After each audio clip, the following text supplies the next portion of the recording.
I want to say good afternoon, ladies and gentlemen. I can't go without appreciating the CCIU. I want to thank first and foremost.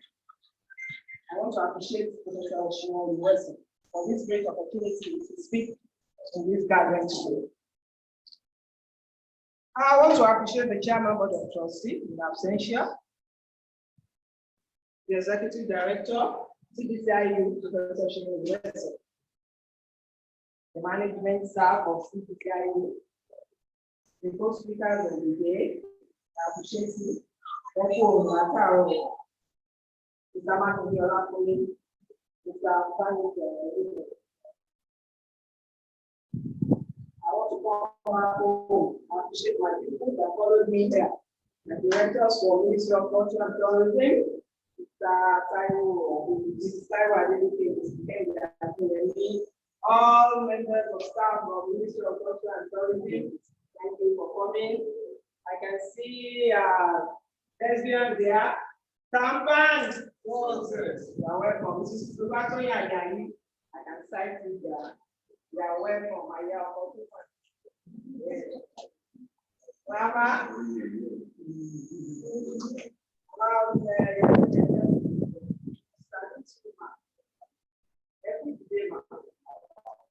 All that will put out video. Before I go, I have to thank you to the house.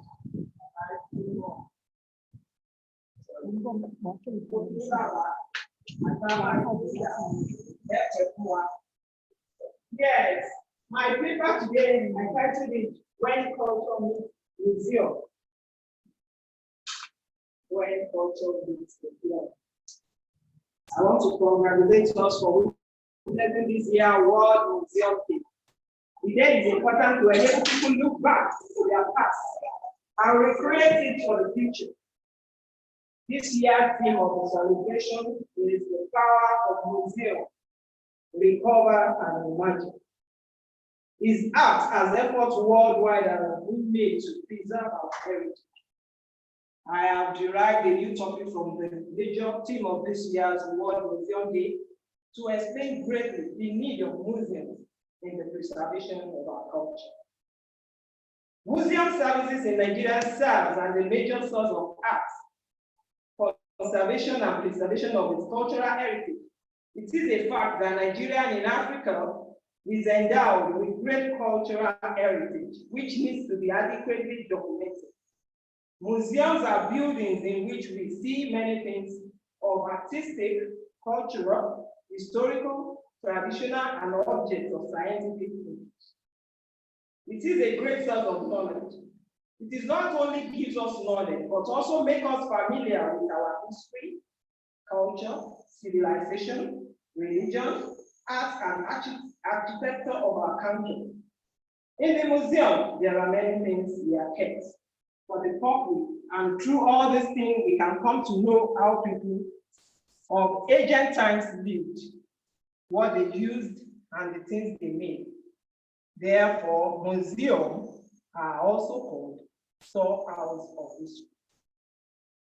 There are different types of museums, which include fine arts, historical, science and technology, museum house, archaeological, general museum, to mention but few. But my today's focus will be on historical museums. The Yoruba will say,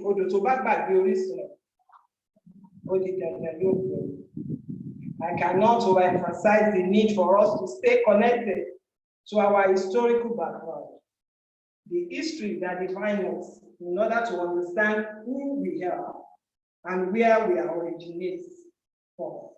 Our forefathers have their ancient ways and culture, but due to the lack of proper documentation and protection of these materials and values, we have lost who they were. For example, in Ile-Ife today, the Onirisha Palace houses many pictorial description of the past kings in Ile-Ife, with a little story written about them. The content This connects us to the different royal heirs who have lived before this time and how they have affected the growth of the town and the Yoruba people at large. Hence, the importance of museum in the growth and appreciation of our culture.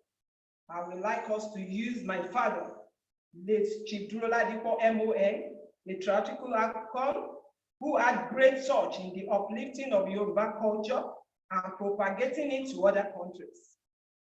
Through this craft, creating stage performances, he brought the people closer to the history that seems to have been forgotten and greatly exposed them to these values. I can proudly say that he is the first thespian who designed a pictorial representation of the god of thunder through his legendary play of Akinsola.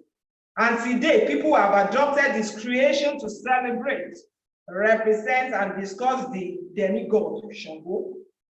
I must give accolade to the Center for Black Culture and International Understanding, CBTICU team, for creating a museum to document his acts to avoid the gradual loss of his values, which can lead to total artistic death. So many hidden facts about my father would have remained unseen and kept behind the closed doors. But the center has developed an initiative to acquire his resting place in Mbarimbayo at number 40 Koko Road, Osogbo. They aim to transform into a museum where the general public will always have an eternal connection with you. The present museum here at Black Culture is just a temporary site to house his works and materials attached to him. Till the museum Mbarimbayo is done. Also, the family will greatly appreciate the center for a speedy execution of the Dúró-Ladipo Museum.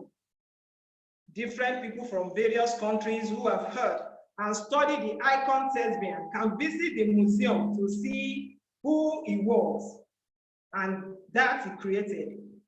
They have mentioned it, and I'm very sure all of us here present will surely visit Dúró-Ladipo Museum before we leave this place. There we have most of what he used when he was alive. You'll be amazed when you get there. You will see Dúró-Ladipo's bed 44 years ago when you get to the museum. Leading me to one of the key components of today's topic, imagine. The imagination plays an important role in museum today more than ever. Visitors use their imagination to make sense of encounter with objects and exhibits. When visitors who have heard or studied an historical element or perhaps totally new to them, when they encounter this element, there is an automatic process of imagination of what these historical elements are, their origin and source, and their existence. Theater and arts enthusiasts who have heard about Dúró-Ladipo or totally new to his legend, we go through a process of imagination to understand who Dúró-Ladipo was when they encounter his museum. This will expose them to his works and create a mental picture of his existence when in their head. Dúró-Ladipo died 44 years and is still living. Here I am today. I'm a very direct descendant of Dúró-Ladipo. Is Dúró-Ladipo dead? No. Yes, because I'm here, Dúró-Ladipo is still living. The power of museum is beyond the basic purpose of recreation and sightseeing. It connects visitors to the various culture and its people. In fact, it establishes an intellectual bond. I must say the CBCIU has gone extra mile to create this and have it in place. Besides Dúró-Ladipo Museum here, premises, the center has put up different structures, not just to celebrate different types of faith or baptism and late whose lives has affected the growth of our culture and tradition, but also to bring the new generation to know about them. Have a sense of belonging and know more about the world. On this note, I will advise everyone out there, museums are the best place with a standard system to protect your family history. What is not seen or talked about will surely suffer and die at the end of the day. I enjoin everyone to support the museum in recovering different historical artifacts that connect us to our roots and the years before. I want to thank you for listening for the time. So before I leave this place, I want to recognize the staff of National Museum. I can see my sister there. So, this is Tony Ajayi. You are welcome. Thank you. God bless you.